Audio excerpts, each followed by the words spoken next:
Hi there, my name is Kelly Cody Grimm. And I'm Max Grimm. And we are Creative Actors Lab. What we want to do is just talk a little bit about how you can bring creativity into your everyday life. Hey there, everybody. It's Kelly, and yes, Max and I will actually be back doing some podcasts together, but for right now, we're just kind of going back and forth, just depending on our schedule. And what I wanted to talk about today is something that I observed recently. I was at the 541 premiere, and man, people on that just really hit it out of the park. And one of the things that we have them do before the actual demo reel is played at the premiere is they do a slate. And that's why this one is called a clean slate. So, most of the time, the slates are really good. They're solid. Every now and then, if you have between, 65 or 100 people who are doing their demo reels and their slates at the premiere, some may be a little better than others.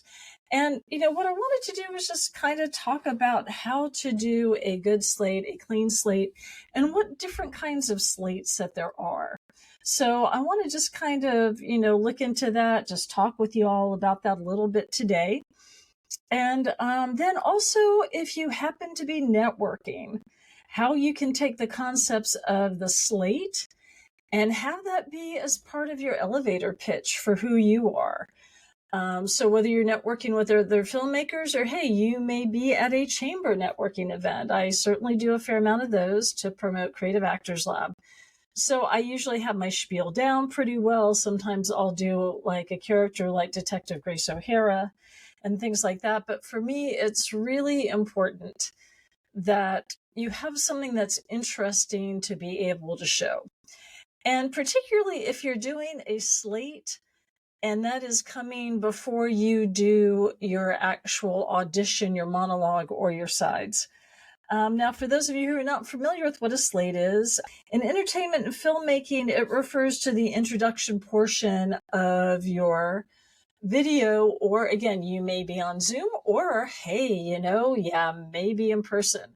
A lot of casting directors with COVID, a lot of them just decided, hey, you know what? I can do a lot of this online, or if I do need to see people in person, I'll just rent a room in a building and I don't necessarily need to have a physical office anymore. So you really saw that over the last 4 years, that evolution of casting directors as well as agents just saying, I'll save money. I'd rather hire more people than to have to pay out for rent and electricity in an office, which, basically we can all just get together over Zoom, talk about things.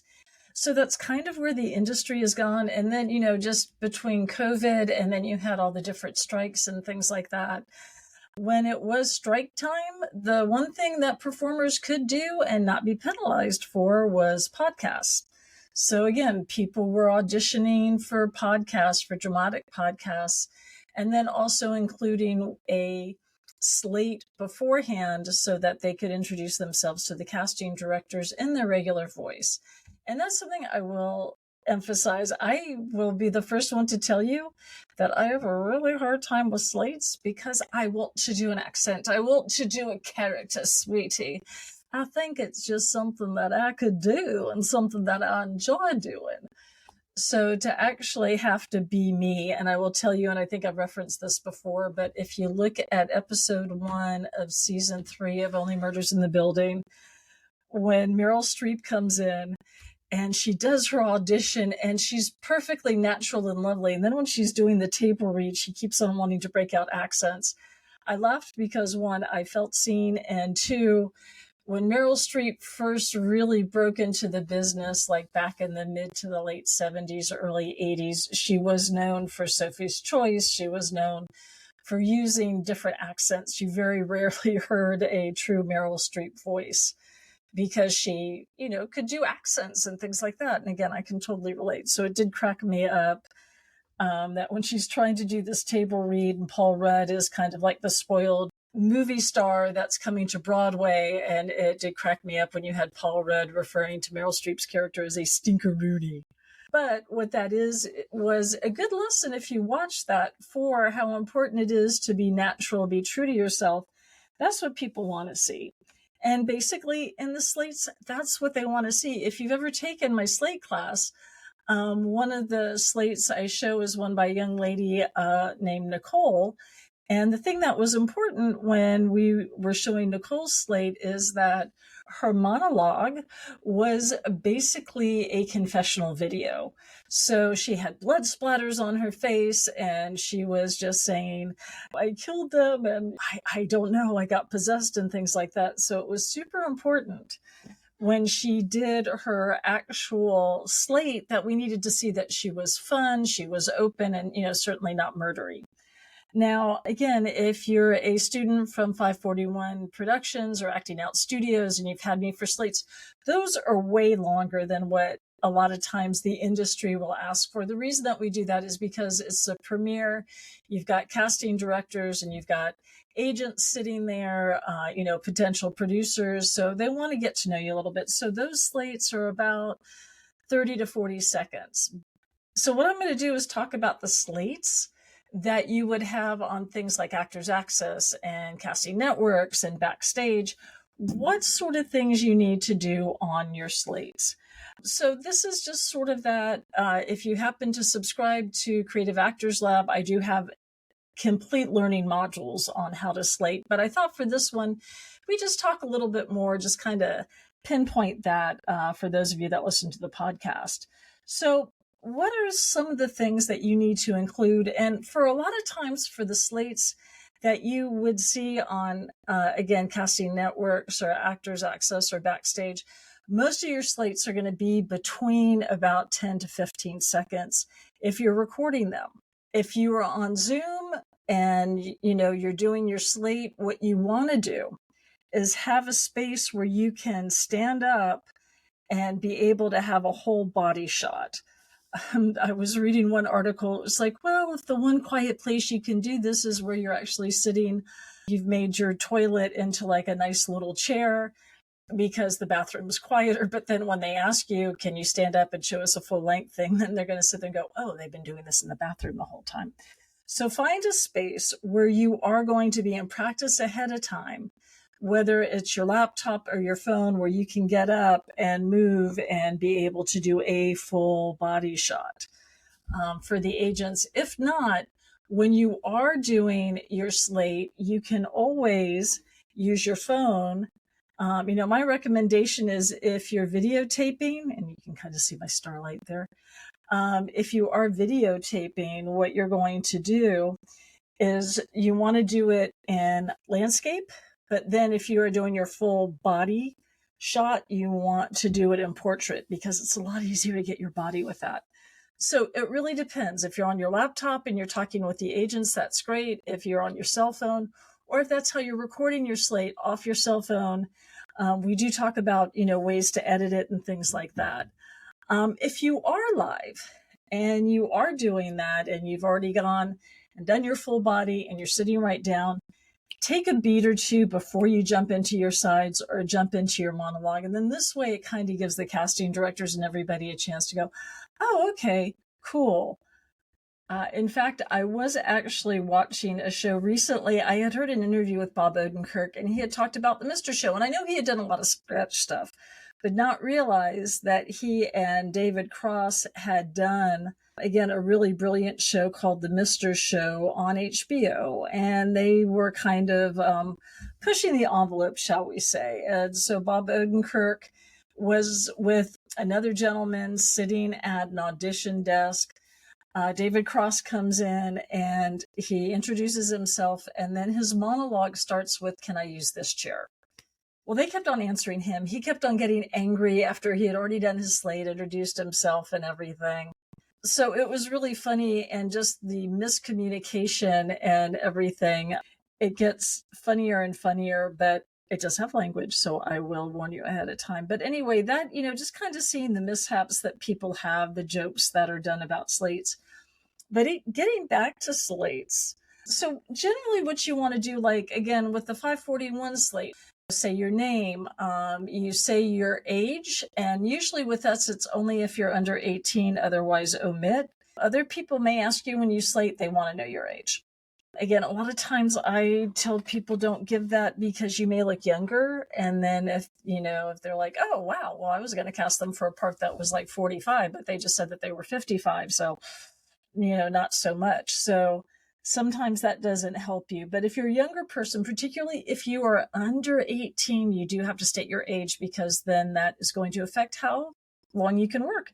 Good news is kids under 18, usually it's 7 or 8 hours. And then if you're like even younger, I mean, babies, I think you can only use for 20 minutes at a time, which is why they usually have twins for scenes. For the 541, got your name, your location.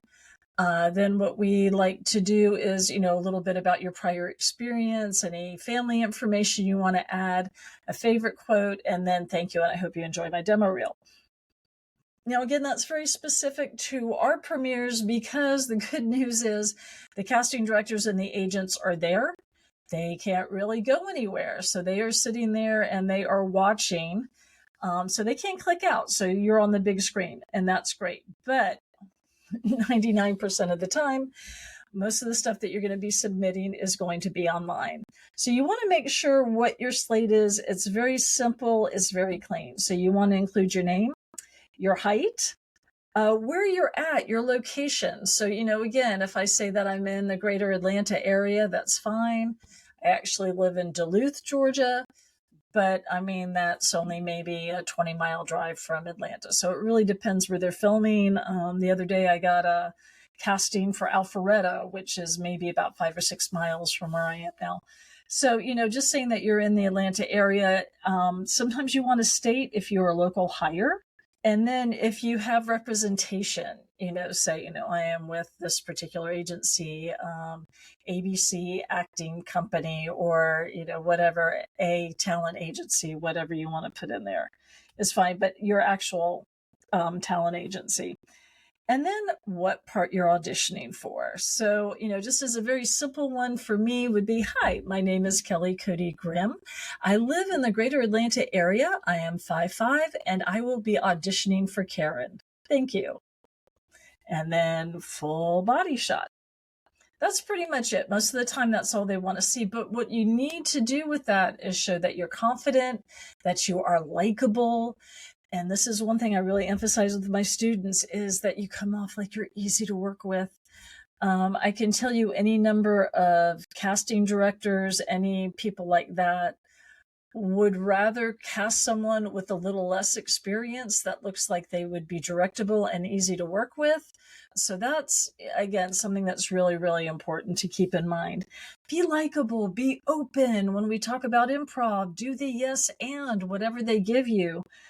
So those are some of the things that you want to include. If you have a union affiliation, so for instance, you could say I'm AEA, SAG-AFTRA, or I'm SAG-AFTRA eligible, which means I don't have my card yet.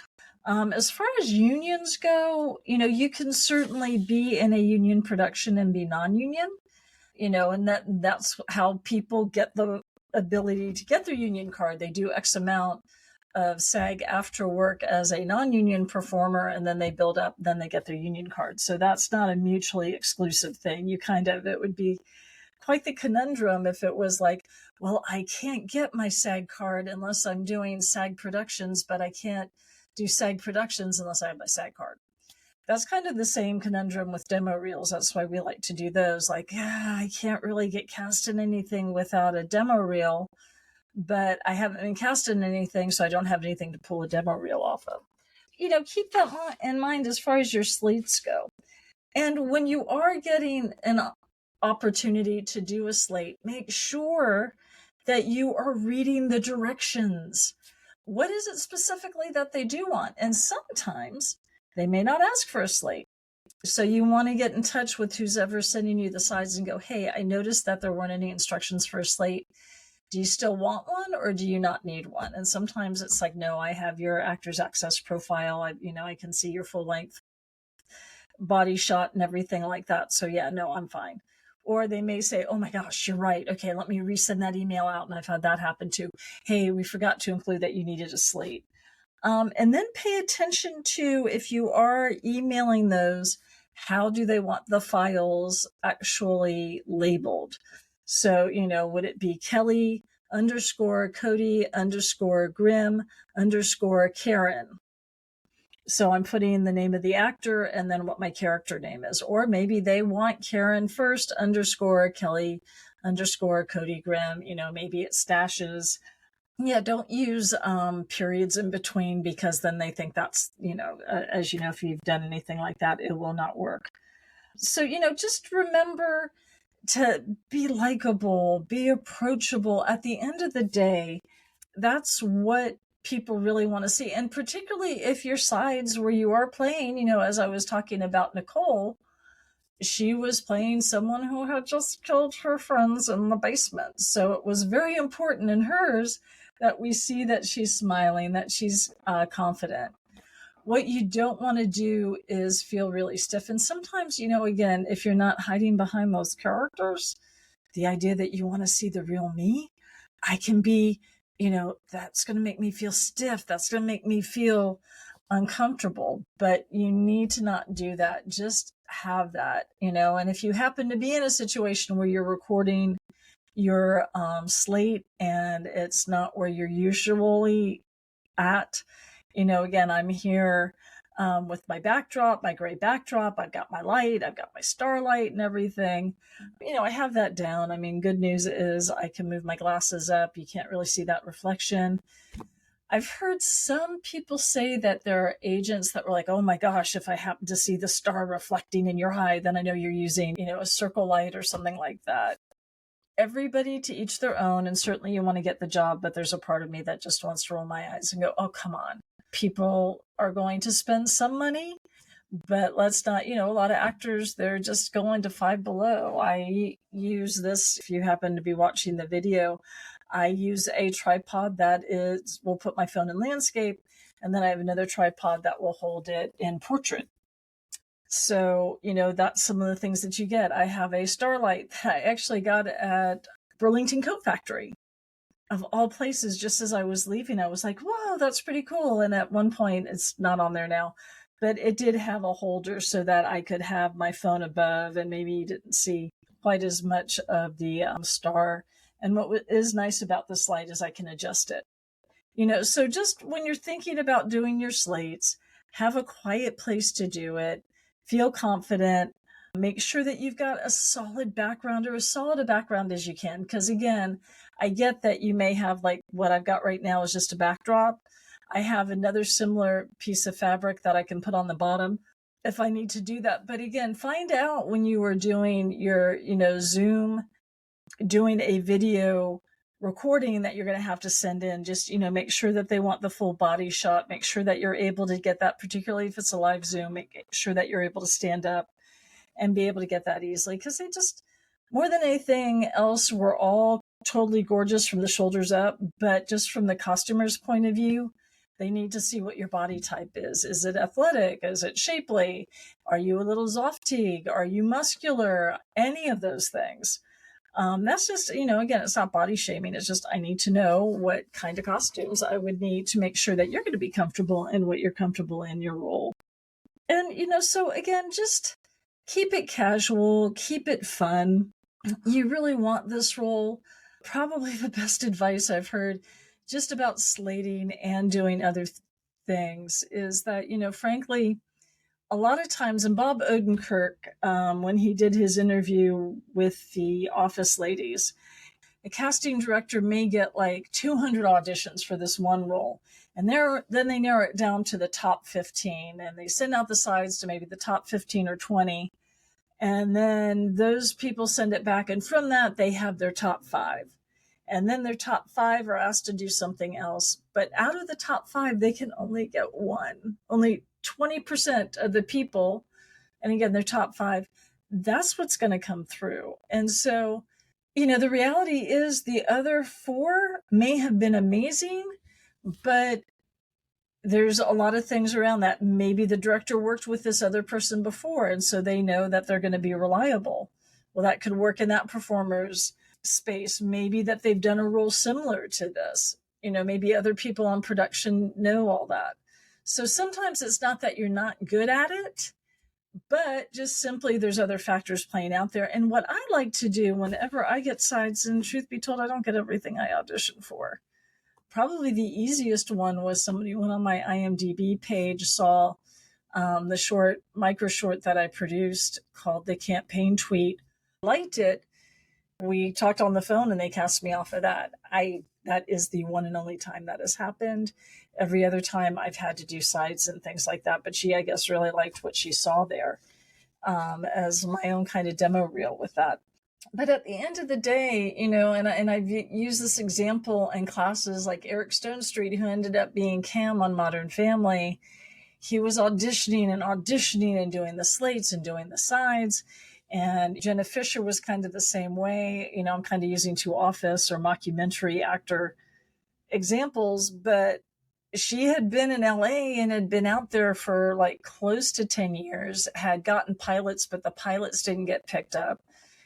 She was a receptionist. So very much what you see with Pam was real life experience.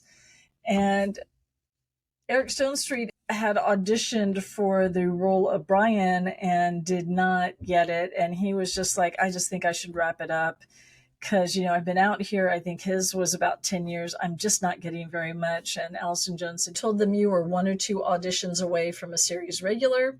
Don't give up. Sure enough, 1 or 2 auditions, he ended up getting Modern Family.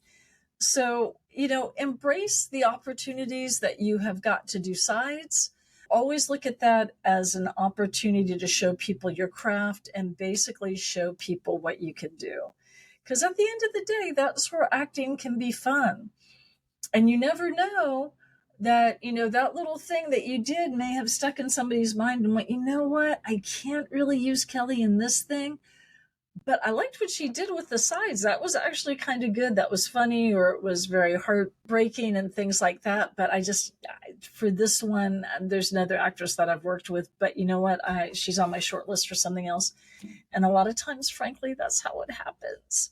So right now, I'll be honest with you. My daughter is producing a podcast called The Damanis. We pulled in a lot of the actors that when we did the sizzle reel for the Damanis, they got a chance to do it.